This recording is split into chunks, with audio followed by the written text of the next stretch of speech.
दोस्तों, स्वागत है आपका आपके चैनल एग्ज़ाम राही में। आशा है कि आप लोग अपनी पढ़ाई में निरंतर बने हुए होंगे। और एनसीईआरटी रीडिंग के क्रम में आज हम लोग पढ़ेंगे क्लास 7 हिस्ट्री की एनसीईआरटी का चैप्टर नंबर 7, जिसका शीर्षक है जनजातियां, खाना बदोश और एक जगह बसे हुए समुदाय। दोस्तों, अगर आपको हमारे रीडिंग का इनिशिएटिव पसंद आ रहा हो तो आप इस वीडियो को उन लोगों तक पहुंचाइए जिनके पास किताबों की पहुंच कम है, क्योंकि इंटरनेट और मोबाइल की दुनिया में आज इंटरनेट और मोबाइल तो लगभग लोगों के पास पहुंच गए हैं, लेकिन किताबें अभी भी लोगों तक नहीं पहुंच पाई हैं। इसी आशा के साथ कि आप वीडियो को शेयर करेंगे, लाइक करेंगे और कमेंट करके बताएंगे कि और आपको किस सुधार की आवश्यकता है। साथ ही चैनल को सब्सक्राइब करके हमें सपोर्ट करेंगे। चलिए शुरुआत करते हैं। अध्याय 2, 3 और 4 में आपने देखा कि किस प्रकार राज्यों का उत्थान और पतन हुआ। इस उठापटक के बीच ही कलाओं, दस्तकारियों और उत्पादक गतिविधियों की नई किस्में शहरी और गांव में फल फूल रही थीं।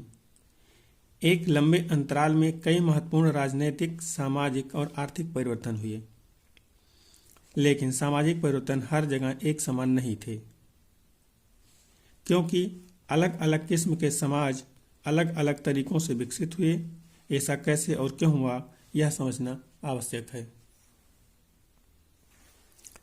इस उपमहाद्वीप के बड़े हिस्से में समाज वर्ण के नियमानुसार पहले ही विभाजित था।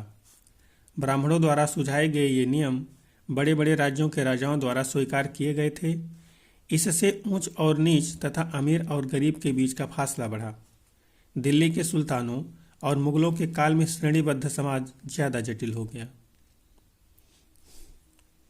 बड़े शहरों से परे जनजातीय समाज, अर्थात जो बड़े बड़े शहर हैं उनसे दूर, उनसे अलग जो जनजातीय समाज रह रहे हैं, उनके बारे में हम लोग यहाँ पे पढ़ते हैं। अलबत्ता दूसरे तरह के समाज भी उस समय मौजूद थे। उपमहाद्वीप के कई समाज ब्राह्मणों द्वारा सुझाए गए सामाजिक नियमों और कर्मकांडों को नहीं मानते थे और न ही वे कई असमान वर्गों में विभाजित थे। अक्सर ऐसे समाजों को जनजातियां कहा जा रहा था। कहने का तात्पर्य है कि जो जनजातीय समाज हैं वो जो बहुत सारे नियम कर्मकांड समाज में फैले हुए हैं उनको नहीं मानते हैं और वो समाज से काफ़ी दूर रहते हैं और उनमें बंटवारे की जो स्थिति है वो बहुत कम होती है। वहाँ पे बहुत सारी जातियाँ नहीं पाई जाती हैं। प्रत्येक जनजाति के सदस्य नातेदारी के बंधन से जुड़े होते थे। कई जनजातियाँ खेती को अपना जीविकोपार्जन करती हैं थीं। कई जनजातियाँ खेती से अपना जीविकोपार्जन करती थीं। कुछ दूसरी जनजातियों के लोग शिकारी, संग्राहक या पशुपालक थे, अर्थात जो जनजातियां हो पशुपालन का भी कार्य कर रहे थे। प्रायः अपने निवास स्थान के प्राकृतिक संसाधनों का पूरा इस्तेमाल करने के लिए इन गतिविधियों का मिला जुला रूप अपनाते थे। कुछ जनजातियां खाना बदोश थीं। खाना बदोश का मतलब है कि उनके पास खाने का ठीक ठिकाना नहीं होता था। वो रोज़ खाना इकट्ठा करते थे, रोज़ ही खाते थे। उनके पास कोई संचय नहीं होता था और खाने के बंदोबस्त के लिए इधर उधर भटका करते थे और वे एक जगह से दूसरे जगह घूमती रहती थीं।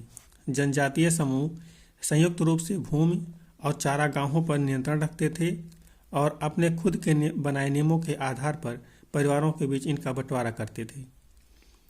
अर्थात इनके अपने खुद के ही नियम होते थे, किसी और दूसरे के नियम को फॉलो नहीं करते थे। इस उपमहाद्वीप के विभिन्न हिस्सों में कई बड़ी जनजातियां फली फूली।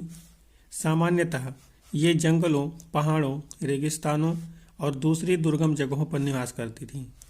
कभी कभी जात विभाजन पर आधारित अधिक शक्तिशाली समाजों के साथ उनका टकराव होता था। कई मायनों में इन जनजातियों ने अपनी आज़ादी को बरकरार रखा और अपनी अलहदा संस्कृति को बचाया।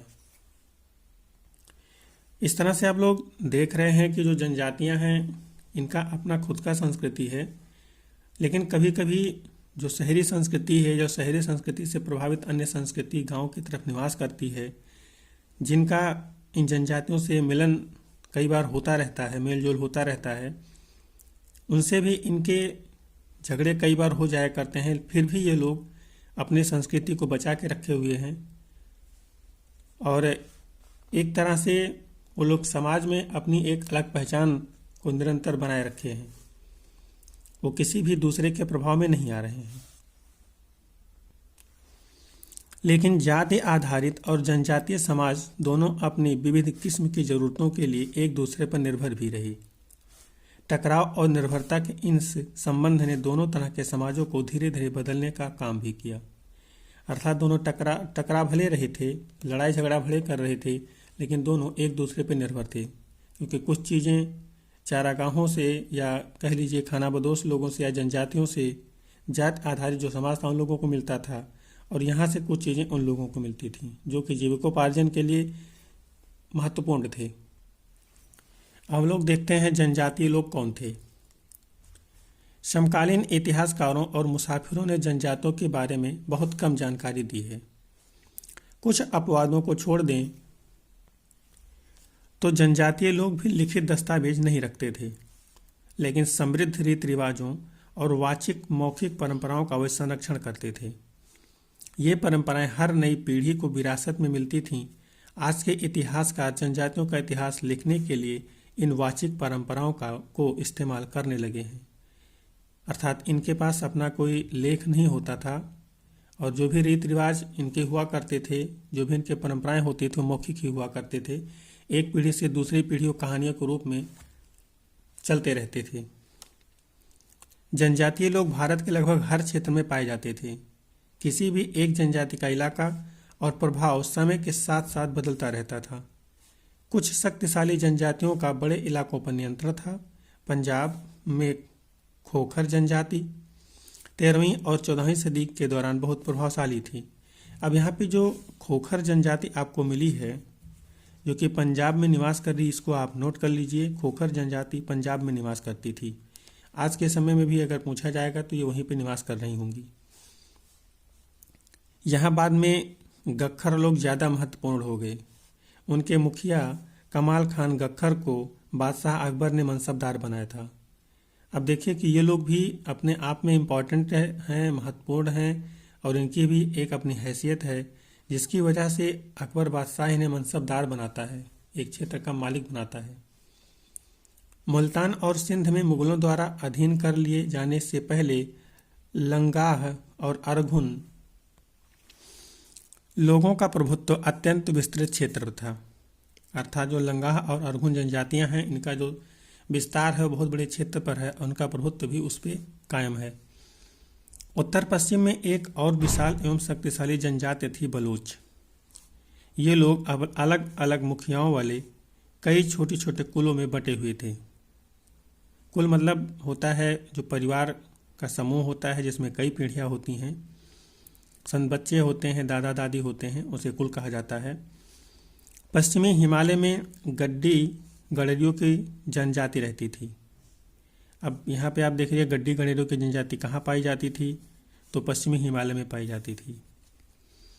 उपमहाद्वीप के सुदूर उत्तर पूर्वी भाग पर भी नागा, अहोम और कई दूसरी जनजातियों का पूरी तरह प्रभुत्व था।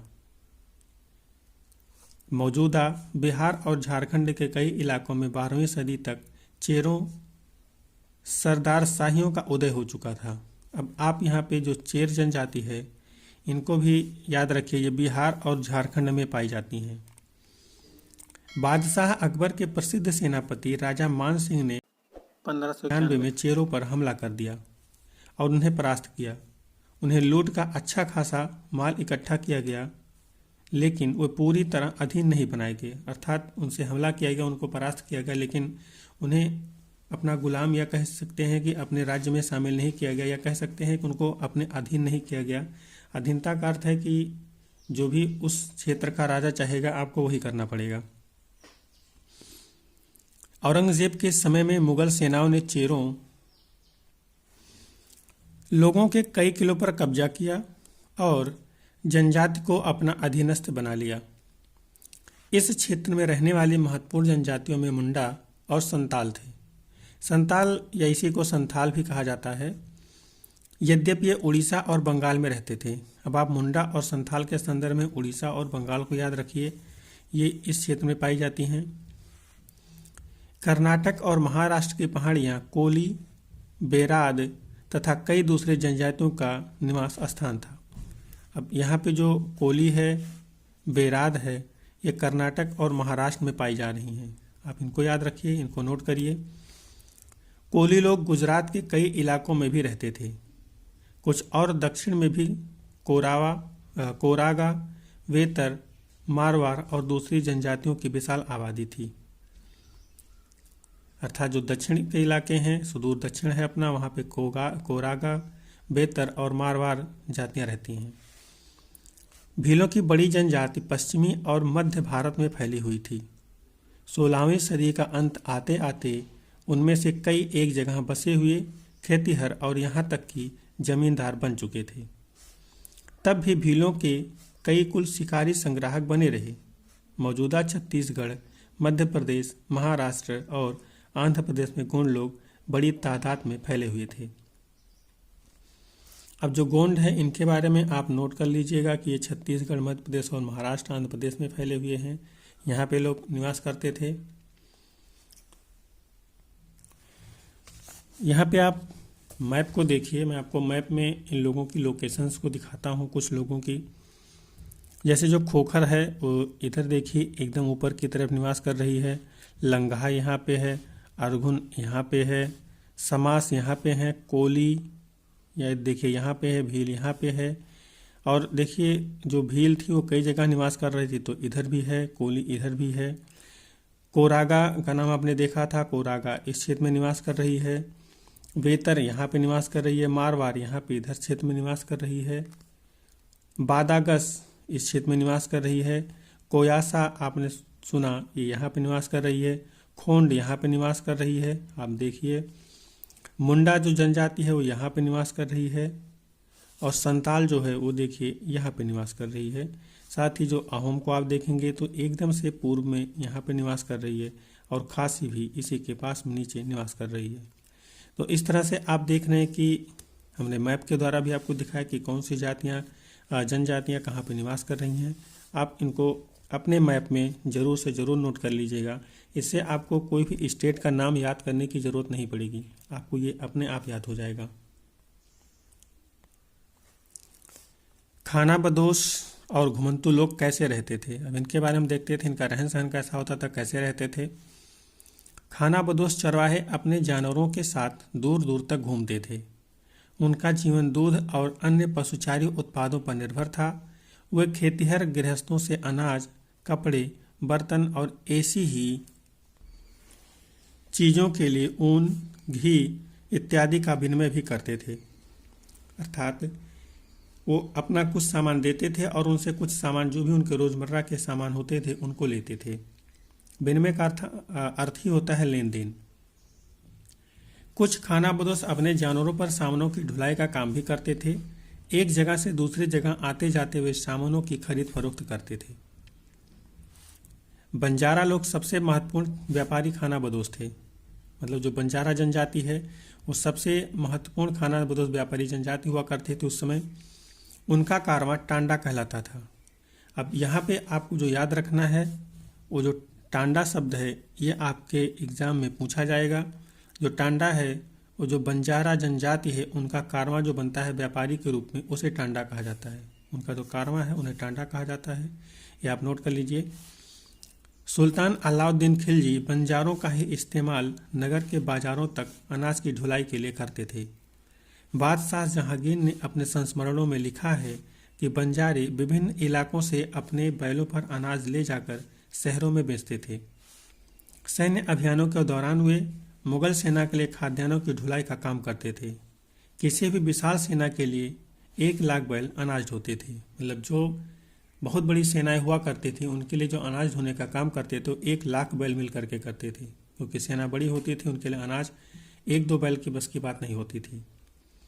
क्योंकि सेना में भी लाखों लाखों लोग रहते थे, उसमें सेना में हाथियाँ भी, घोड़े भी और तमाम अन्य जानवर शामिल होते थे। तो इनके लिए खाना पहुँचाना बहुत आसान काम नहीं होता था। तो लगभग इतने लोग वहाँ पे काम करते थे, इतने बैल वहाँ पे काम करते थे। यहाँ पे बंजारे जनजाति के बारे में एक अंग्रेज व्यापारी है पीटर मंडी, वो छोटा छोटा सा वृत्तांत देता है, उसको हम लोग देख लेते हैं। सुबह हमारी मुलाकात बंजारों की एक टांडा से हुई। टांडा मतलब मैंने अभी बताया था जो कारवां उनका है, जिसमें 14,000 बैल थे। सारे पशु गेहूं और चावल जैसे अनाजों से लदे हुए थे। ये बंजारे लोग अपनी पूरी घर गृहस्थी, बीवी और बच्चे अपने साथ लेकर चलते हैं, अर्थात इनका कोई अस्थायी घर नहीं है, ऐसे चलते रहते हैं और व्यापार के लिए इधर उधर भटक चलते रहते हैं और इनका जो पूरा परिवार है इनके साथ रहता है। एक टांडा में कई परिवार होते हैं। उनका जीने का तरीका उन भारवाहकों से मिलता जुलता है जो लगातार एक जगह से दूसरी जगह जाते रहते हैं। गाय बैल उनके अपने होते हैं। कई बार वो सौदागरों द्वारा भाड़े पर नियुक्त किए जाते हैं, लेकिन ज़्यादातर वे खुद सौदागर होते हैं। अनाज जहाँ सस्ता उपलब्ध है वहाँ से वे खरीदते हैं और उस जगह ले जाते हैं जहाँ वह महंगा है। वहाँ से वे फिर ऐसी चीज़ें लाद लेते हैं जो किसी और जगह मुनाफे के साथ बेची जा सकती है। टांडा में 6 से 700 तक लोग हो सकते हैं। वे एक दिन में 6 या 7 मील से ज़्यादा सफ़र नहीं करते, यहाँ तक कि ठंडे मौसम में भी। अपने गाय बैलों पर से सामान उतारने के बाद वे उन्हें चरने के लिए खुला छोड़ देते हैं, क्योंकि यहाँ ज़मीन पर्याप्त है और उन्हें रोकने वाला कोई नहीं है। तो इस तरह से आपने देखा जो टांडा है या जो बंजारा जनजाति है वो किस तरह से व्यापार कर रही, एक जगह से सामान उठाती है दूसरी जगह ले जाती है, फिर वहाँ से सामान उठाती है किसी और जगह लेके जाती है और पूरे परिवार को अपने साथ ले करके चलती रहती है। और ये एक दिन में बहुत ज़्यादा सफ़र नहीं करते हैं, उतना ही करते हैं जिससे इनके जानवर ना थके, ये ना थकें। और जब भी जानवर का काम बोझ लादने के क्रम में ख़त्म हो जाता है तो ये उन जानवरों को खुला छोड़ देते हैं चारागाहों में चरने के लिए। कई पशुचारी जनजातियां मवेशी और घोड़ों जैसे जानवरों को पालने पोसने और संपन्न लोगों के हाथ उन्हें बेचने का काम करती थीं। छोटे मोटे फेरी वालों के विभिन्न जातियां भी एक गांव से दूसरे गांव भ्रमण करती थीं। ये लोग रस्सी सरकंडे की चीज़ें, फूस की चटाई और मोटे बोरे जैसे माल बनाते और बेचते थे। कभी कभी भिक्षुक लोग भी घुमंतु सौदागरों का काम करते थे।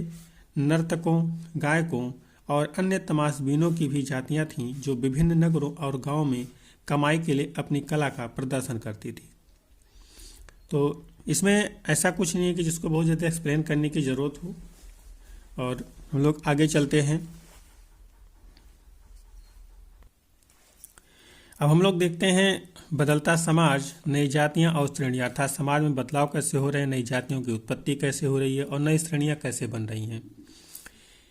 जैसे तैसे अर्थव्यवस्था और समाज की ज़रूरतें बढ़ती गईं, नए हुनर वाले लोगों की आवश्यकता पड़ी। वर्णों के भीतर छोटी छोटी जातियां उभरने लगीं। उदाहरण के लिए ब्राह्मणों के बीच नई जातियां सामने आईं। दूसरी ओर कई जनजातियों और सामाजिक समूहों को जाति विभाजित समाज में शामिल कर लिया गया और उन्हें जातियों का दर्जा दे दिया गया।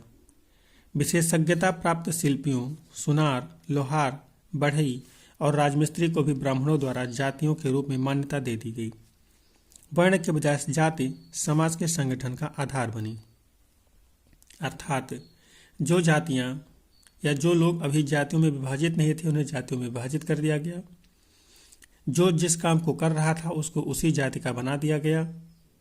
और अब जो समाज है वो ब्राह्मणों के वर्चस्व के अंतर्गत आ चुका है। जो ब्राह्मण कह रहे हैं अब समाज में वही हो रहा है। और जो वर्ण अभी तक वर्ण के हिसाब से समाज चल रहा था, अब वर्ण को किनारे कर दिया गया। अब जो समाज में संगठन बनेगा वो जाति आधारित बनेगा। आज भी आप देखते होंगे समाज में तमाम सारे संगठन जाति आधारित हैं, वर्ण का तो कोई नाम नहीं लेता।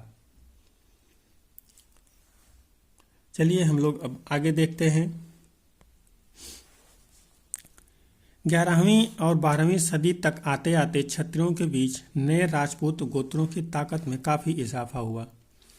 वह होड़, चंदेल, चालुक्य और कुछ दूसरी वंश परंपराओं से आते थे। इनमें से कुछ पहले जनजातियों में आते थे और बाद में कई कुल राजपूत मान लिए गए।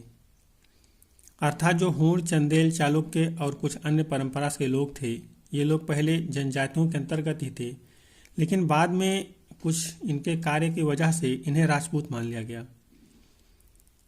धीरे धीरे उन्होंने पुराने शासकों की जगह ले ली। विशेषतः कृषि वाले क्षेत्रों में यहाँ कई तरह के परिवर्तन हो रहे थे और शासकों ने शक्तिशाली राज्यों के निर्माण में अपनी संपदा का इस्तेमाल किया।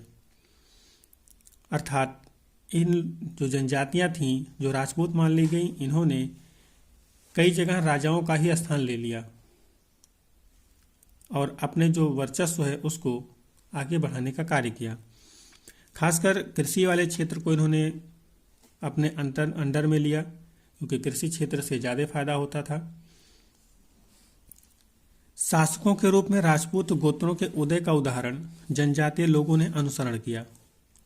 धीरे धीरे ब्राह्मणों के समर्थन से कई जनजातियां जाति व्यवस्था का हिस्सा बन गईं। अर्थात जो अभी जनजातियां अलग क्षेत्र में निवास कर रही थीं, समाज से बाहर रह रही थीं, दूर रहती थीं, अपना उनका एक संस्कृति था, वो अब जातीय व्यवस्था का हिस्सा बनती जा रही हैं।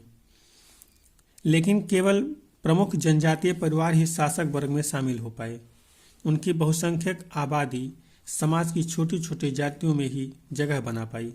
दूसरी तरफ पंजाब, सिंध और उत्तर पश्चिमी सरहद की प्रभुत्वशाली जनजातियों ने काफी पहले इस्लाम को अपना लिया था। वो जाति व्यवस्था को नकारते रहे। सनातनी हिंदू धर्म के द्वारा प्रस्तावित गैर बराबरी वाली सामाजिक व्यवस्था इन इलाकों में बड़े पैमाने पर स्वीकार नहीं की गई।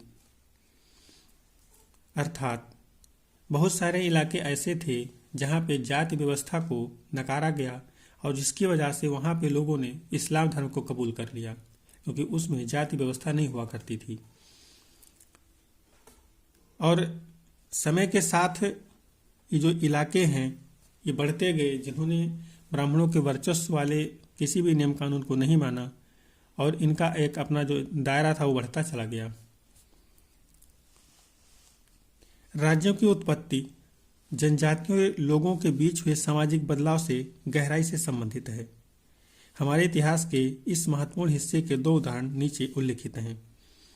अर्थात हम अब देखेंगे कि जो जनजातीय हैं उनकी वजह से समाज में क्या बदलाव आ रहे हैं, उनको हम लोग देखते हैं। नज़दीक से एक नज़र, इसके अंतर्गत हम लोग देखेंगे गोंड जनजाति को। गोंड लोग गोंडवाना नामक विशाल वन प्रदेश में रहते थे। वे स्थानांतरित कृषि अर्थात जगह बदल बदल कर खेती करते थे। इसको आप इस संदर्भ में कह सकते हैं, स्थानांतरित कृषि के संदर्भ में आप कह सकते हैं, आप जानिए, ये लोग जहाँ पे जाते थे वहाँ पे जंगलों को जला देते थे, वहाँ की भूमि को साफ करते थे और वहाँ पे कृषि करते थे। जब तक वो भूमि उपजाऊ होती थी लोग कृषि करते थे और अगली कृषि के लिए मौसम के अनुकूल वो किसी दूसरी जगह पे चले जाते थे। वहाँ पे भी सेम प्रोसेस अपनाते थे, जंगलों को जलाते थे, झाड़ियों को जलाते थे और वहाँ पे खेती का कार्य करते थे, वापस फिर छोड़ के कहीं और चले जाते थे। इसीलिए इसे स्थानांतरित कृषि कहा जाता था। विशाल गोंड जनजाति कई छोटे छोटे कुलों में भी बटी हुई थी। प्रत्येक कुल का अपना राजा या राय होता था। जिस समय दिल्ली सुल्तानों की ताकत घट रही थी, आप कह सकते हैं जिस समय दिल्ली में सुल्तानों की ताकत घट रही थी, उसी समय कुछ बड़े गोंड राज्य छोटे गोंड सरदारों पर हावी होने लगे थे। अकबर के शासनकाल के एक इतिहास अकबरनामा में उल्लिखित है कि गढ़कंटका के गोंड राज्य में 70,000 गांव थे। आप देखिए कि किस तरह से ये जो गोंड हैं इन्होंने अपना एक राज्य ही एक तरह से स्थापित कर लिया। अब 70,000 गांव है तो ये बहुत छोटा इलाका तो नहीं हो सकता है। इन्होंने अपना राज्य स्थापित कर लिया पूरी तरह से। इन राज्यों की प्रशासनिक व्यवस्था केंद्रीकृत हो रही थी, अर्थात जो गोंडों की प्रशासनिक व्यवस्था थी वो केंद्रीकृत हो रही थी, अर्थात जो केंद्र से निर्देश आते थे अब उनका पालन उनके राज्य में होने लगा था। राज्य गढ़ों में विभाजित थे। हर गढ़ किसी खास गोंड कुल के नियंत्रण में था। ये पुनः 84 गांव की क्रम विभाजित होते थे, जिन्हें 84 कहा जाता था। 84 का उप विभाजन बरहोतों में होता था, जो 12-12 गांव को मिलकर बनते थे। अब यहाँ पे आपके लिए जो नोट करने वाली चीज़ है वो है 84, अर्थात जो गोंडों का विभाजन था, गांव की जो इकाइयों में विभाजन था, उन्हें चौरासी कहा जाता था, आप इसको नोट करिए। और जो चौरासी का उप विभाजन था वो बरहुतों में था, ये 12-12 गांव को मिलाकर बनता था, आप इसको नोट करिए। और ये किस जनजाति की विशेषता है तो आप इसको नोट कर लीजिएगा, गोंड जनजाति की विशेषता है। ये 84 का सिस्टम है वो गोंड जनजाति में है, बरहुत का सिस्टम है वो गोंड जनजाति में है। बड़े राज्यों के उदय ने गोंड समाज के चरित्र को बदल डाला। उनका मूलतः बराबरी वाला समाज धीरे धीरे असमान सामाजिक वर्गों में विभाजित हो गया। अर्थात समय के साथ समाज में जब और भी बड़े बड़े राज्य अस्तित्व में आए तो गोंड समाज, जो कि अभी बहुत ही उन्नतिशील समाज हुआ करता था, समाज के अलग अलग हिस्सों पे उसका कब्जा हुआ करता था, बड़े राज्यों के सामने ये नहीं टिक पाए और इनका जो एक स्थिति था वो अब धीरे धीरे खराब होने की तरफ बढ़ता चला गया। ब्राह्मण लोगों ने गोंड राजाओं से अनुदान में भूमि प्राप्त की और अधिक प्रभावशाली बन गए। आपने शुरू से देखा है कि जो ब्राह्मण है उन्हें हमेशा जो भूमि है वो दान के रूप में दी गई है। आपको याद हो तो एक जगह ब्रह्मदेव शब्द आया था जिसका अर्थ ही था ब्राह्मणों को दान में दी गई भूमि। गोंड सरदारों को अब राजपूतों के रूप में मान्यता प्राप्त करने की चाहत हुई, इसलिए गढ़कंटका के गोंड राजा अमनदास ने संग्राम शाह की उपाधि धारण की। अर्थात जो कुछ गोंड शासक अभी बचे हुए हैं अपने प्रभुत्व में, अपने राज्य में प्रभुत्व बनाए हुए हैं, वो अब राजपूत बनना चाह रहे हैं, राजपूत के रूप में मान्यता प्राप्त करना चाह रहे हैं। इसके लिए ये अब बड़ी बड़ी उपाधियां धारण कर रहे हैं। उसके पुत्र दलपत ने महोबा के चंदेल राजपूत राजा सालवाहन की पुत्री राजकुमारी दुर्गावती से विवाह किया। अर्थात अब ये राजपूतों के पुत्रों से विवाह कर रहे हैं जिससे इन्हें राजपूत का दर्जा मिल जाए। दलपत की मृत्यु कम उम्र में ही हो गई। अर्थात जो गोंड राजा था उन्होंने जो ये अभी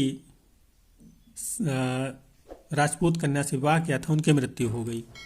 उनकी जो पत्नी है दुर्गावती, रानी दुर्गावती बहुत योग्य थीं और अपने 5 साल के पुत्र वीर नारायण के नाम पर शासन की कमान संभाली।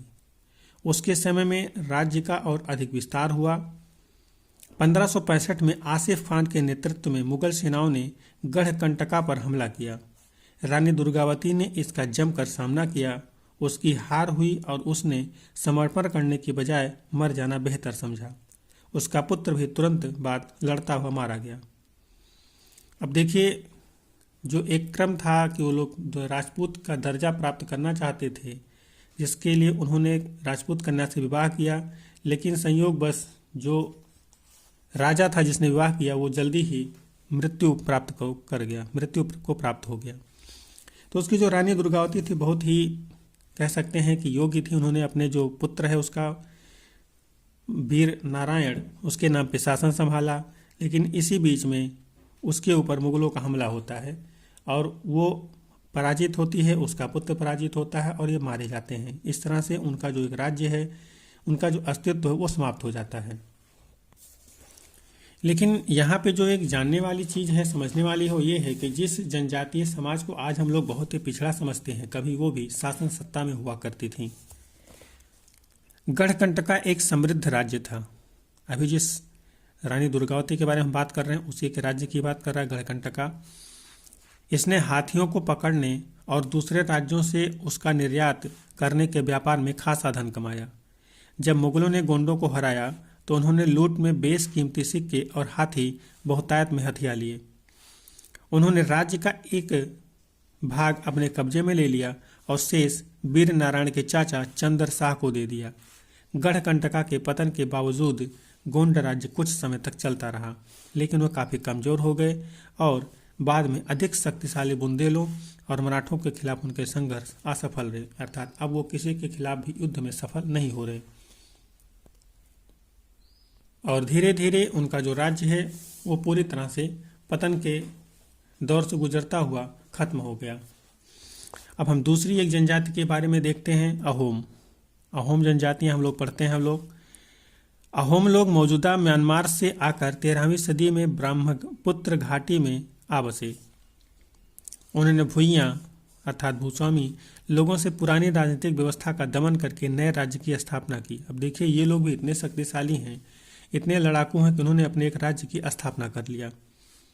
16वीं सदी के दौरान उन्होंने चुटियों की और कोच हाजों के राज्यों को अपने में मिला लिया। ये भी उस समय के छोटे छोटे राज्य हुआ करते थे, इनको इन्होंने अपने राज्य में मिलाया। किसने मिलाया? अहोमों ने। उन्होंने कई अन्य जनजातियों को भी अधीन कर लिया। अहोमों ने एक बड़ा राज्य बनाया और इसके लिए 1530 के दशक में ही उतना पहले आग्नेयास्त्र का इस्तेमाल किया। 1660 तक आते आते हुए उच्च अस्त्रीय बारूद और तोपों का निर्माण करने में सक्षम हो गए। आग्नेयास्त्र मतलब जो अग्नि जिन अस्त्रों में आग का इस्तेमाल होता था, उनका इन्होंने इस्तेमाल 1530 के दशक में ही करना शुरू कर दिया था। इसी के आसपास में ही मुगलों ने भी इस्तेमाल किया है। जैसे मुगल शासन सत्ता में आते हैं तो वहाँ पे भी मुगल शासक ने भी इसका इस्तेमाल किया हुआ है। लेकिन अहोम लोगों को दक्षिण पश्चिम से कई आक्रमणों का सामना करना पड़ा। 1662 में मीर जुमला के नेतृत्व में मुगलों ने अहोम राज्य पर हमला किया। बहादुरी से सामना करने के बावजूद अहोम लोगों की पराजय हुई, लेकिन उस क्षेत्र पर मुगलों का प्रत्यक्ष नियंत्रण ज़्यादा समय तक नहीं बना रह सका। अब इस तरह से आप लोग देखते हैं, अहोम राज्य है, शक्तिशाली है, इस पे भी जो मुगल हैं वो हमला कर रहे हैं। इनका पराजित हो जाते हैं अहोम लोग, लेकिन इस पे जो मुगल सत्ता है वो पूरी तरह से हावी नहीं हो पाती, क्योंकि इनकी जो लोकेशन है वो इस तरह से है जहाँ पे मुगलों का जो एक कह सकते हैं कि व्यवस्था है लागू हो पाना आसान नहीं हो पाता था। और इस वजह से ये लोग हारने के बावजूद भी काफ़ी हद तक स्वतंत्र बने रहे।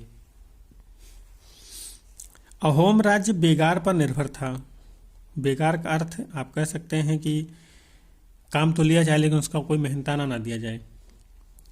राज्य के लिए जिन लोगों से जबरन काम लिया जाता था वे पाइक कहलाते थे। पाइक आपसे पूछा गया है एग्जाम में, आप पाइक को नोट कर लीजिए। पाइक किसे कहा जाता था?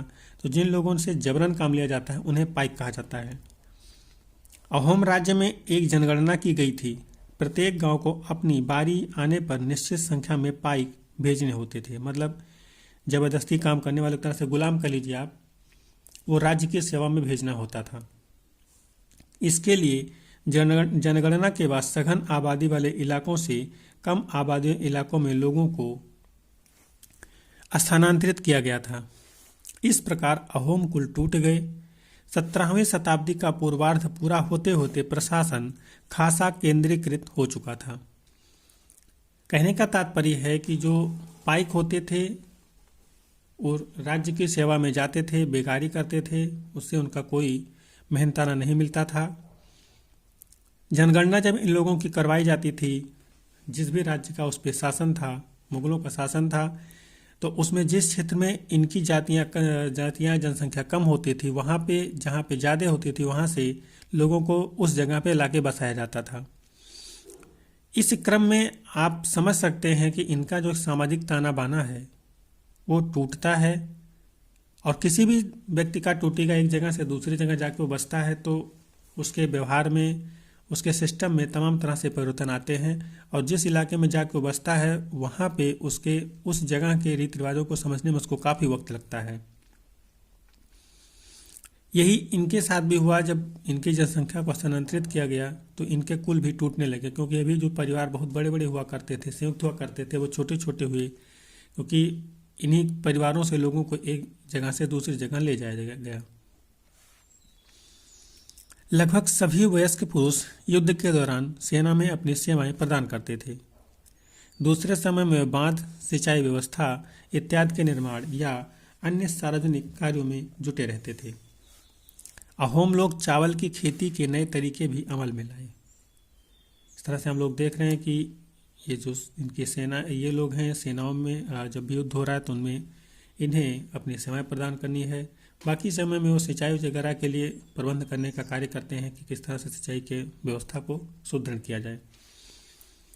अहोम समाज कुलों में विभाजित था, जिन्हें खेल कहा जाता था। अब खेल आप नोट करिए, अहोम समाज का जो विभाजन था उसे ही खेल कहा जाता था। वो समाज के विभाजन को खेल कहा जाता था।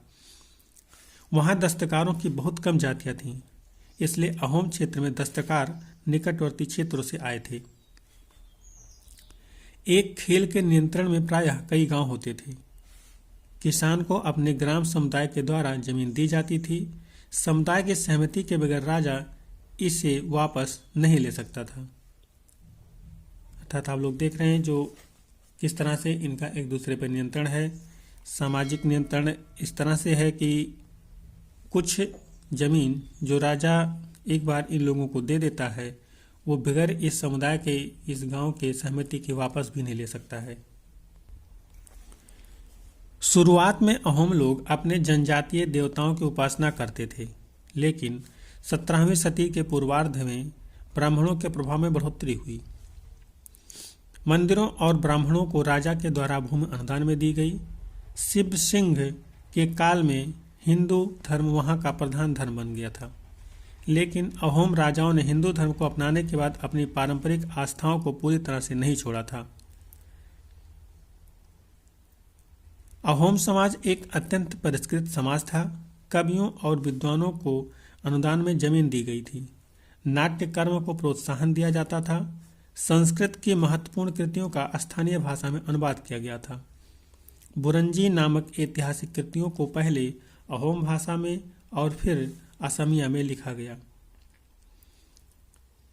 इस तरह से आप लोग देख रहे हैं कि जो ब्राह्मणों की बढ़ोतरी हुई है, ब्राह्मणों का वर्चस्व बढ़ा है, उसने इन समाजों का बहुत ही नुकसान किया। इन्हें बहुत सारे अपने जो धार्मिक आस्थाएं थे, रीति रिवाज थी, उन्हें छोड़ना पड़ा। लेकिन काफ़ी सारे जनजाति के लोगों ने ब्राह्मणों के वर्चस्व को स्वीकार न करते हुए अपनी जो भी परंपराएं थी उनको बरकरार रखा। हम लोग यहाँ पे इस चैप्टर का निष्कर्ष देखते हैं। जिस युग में हम चर्चा करते आए हैं उस युग के दौरान उपमहाद्वीप में काफ़ी सामाजिक परिवर्तन हुए। वर्ण आधारित समाज और जनजातीय लोग एक दूसरे के साथ लगातार संपर्क में आते रहे। इस आदान प्रदान ने दोनों तरह के समाजों में अनुकूलन और बदलाव की प्रक्रिया चलाई। बहुत सी विभिन्न प्रकार की जनजातियां थीं और उन्होंने विभिन्न प्रकार की जीविकाएं अपनाई। कालांतर में उनमें से कई जातियां जाति आधारित समाज में शामिल हो गईं, लेकिन कईयों ने जाति व्यवस्था और सनातनी हिंदू धर्म दोनों को ही नकार दिया। कुछ जनजातियों ने सुसंगठित प्रशासनिक व्यवस्था वाले विस्तृत राज्यों की स्थापना की। इस तरह वे राजनीतिक रूप से ताकतवर हो गए। इसने उन्हें बृहत्तर और अधिक जटिल राज्यों और साम्राज्यों के साथ संघर्ष की स्थिति में ला खड़ा किया। तो इस तरह से आप लोग देखते हैं कि जो शासक हैं, बड़े शासक हैं, उनका और जनजातियों के बीच में भी संघर्ष होता रहा और कुछ इनके अधीन हो गए और कुछ ने अपनी सत्ता को कंटिन्यू किया। कुछ ब्राह्मणों के संपर्क में आए और उनके जो भी रीति रिवाज है उनमें बसे, लेकिन काफ़ी सारे जनजातियों ने अपने रीति रिवाजों को बरकरार रखा। यहाँ पे हम लोग मंगोल के बारे में थोड़ी सी जानकारी ले लेते हैं। इतिहास में सबसे प्रसिद्ध पशुचारी और शिकारी संग्राहक जाति मंगोल की थी। अर्थात आपसे पूछा जाएगा, अगर ये क्वेश्चन पूछा भी गया है, सबसे प्रसिद्ध पशुचारी और शिकारी संग्राहक जनजाति कौन सी हुआ करती थी, तो मंगोल थी। आप इसको नोट कर लीजिए। वे मध्य एशिया के घास के मैदानों, स्टेपी और थोड़ा उत्तर की ओर के वन प्रांतों में बसे हुए थे। 1206 में चंगेज खान ने मंगोल और तुर्की जनजातियों में एकता पैदा करके उन्हें एक शक्तिशाली सैन्य बल में बदल डाला। अपनी मृत्यु के समय वह एक सुविस्तृत प्रदेश का शासक था। अर्थात ये चंगेज खान की बात कर रहा है। जब मृत्यु को प्राप्त हुआ तो एक बड़े राज्य का मालिक था। उसके उत्तराधिकारियों ने एक विशाल साम्राज्य खड़ा किया। अलग अलग समय में इसके अंतर्गत रूस, पूर्वी यूरोप और चीन तथा मध्य पूर्व का खासा बड़ा हिस्सा शामिल था। मंगोलों के पास सुसंगठित सैन्य एवं प्रशासनिक व्यवस्थाएं थीं। ये विभिन्न जातीय और धार्मिक समूहों के समर्थन पर आधारित थीं। इस तरह से हमने मंगोलों के बारे में छोटी सी जानकारी ली और अभी हमारा जो चैप्टर है वो यहाँ पे पढ़ने के क्रम में खत्म होता है। अब हम लोग इस चैप्टर के क्वेश्चन को देखते हैं। अब यहाँ पे आप लोग देखिए, मैंने आपको जितनी चीज़ें पीछे बताई हैं वो सारी चीज़ें यहाँ पे मैच करने के लिए आ गई हैं। गढ़ हो गया, टांडा हो गया, श्रमिक हो गया, कुल हो गया, शिव सिंह हो गया, दुर्गावती हो गया। अब इन सब के बारे में मैंने आपको बताया था, और ये इनके सामने जो दिए गए हैं इनसे इनको मैच करना है, कौन शब्द किस शब्द से मैच करेगा, कौन शब्द किस शब्द से संबंधित है, किस राज्य से संबंधित है, कौन किस राज्य से संबंधित है, ये आपको दिया गया है। आप इसको मैच करिए, क्योंकि सारे वर्ड मैंने अपने रीडिंग के क्रम में आपको बताए थे और नोट करने के लिए भी बोला था। यहाँ पे इस चैप्टर के और कुछ क्वेश्चन दिए गए हैं, रिक्त स्थानों की पूर्ति करने के लिए दिया गया है, और फिर नीचे में आपको सही गलत बताने के लिए दिया गया है, और एकदम से नीचे आप लोग देख पा रहे हैं कि यहाँ पे भी समझने के लिए क्वेश्चन दिया गया है, अहोम राज्य का प्रशासनिक कैसे संगठित था, वर्ण आधारित समाज में क्या परिवर्तन है। ये सारे चीज़ें मैंने आपको अच्छे से एक्सप्लेन किया हुआ है। साइड में आप लोग अगर देखेंगे तो कुछ वर्ड के बारे में, जो इस चैप्टर के खास वर्ड थे, अच्छे वर्ड थे, उनको यहाँ पे एकत्रित किया गया है। जिसमें वर्ण था, मैंने आपको वर्ण, जाति, टंडा, गढ़, चौरासी, बरहोत, भुइयाँ, पाइक, खेल, बुरंजी, जनगणना, इन सब के बारे में बताया था। एनसीईआरटी पढ़ने का जो फ़ायदा है वो यही है, ये सारी चीज़ें आपको यहाँ पे चुटपुट तो मिलती हैं, एक साथ तो नहीं मिलती, लेकिन एग्ज़ाम में जब भी ये पूछी जाती हैं तो आपको एनसीईआरटी से ही इन्हें ढूंढना पड़ता है।